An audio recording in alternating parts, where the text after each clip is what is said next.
Mga kababayan, sa lahat ng mga ginagawa natin sa sektor ng enerhiya,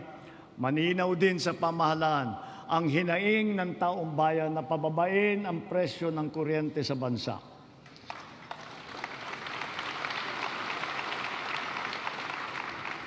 Unang-una, upang maging simple, madali at abot kaya ang pagpapakabit ng solar panel at battery storage system sa kanilang mga bahay, hinihiling ko ang tulong ng Kongreso na maipasa na ang Sariling Kuryente Act.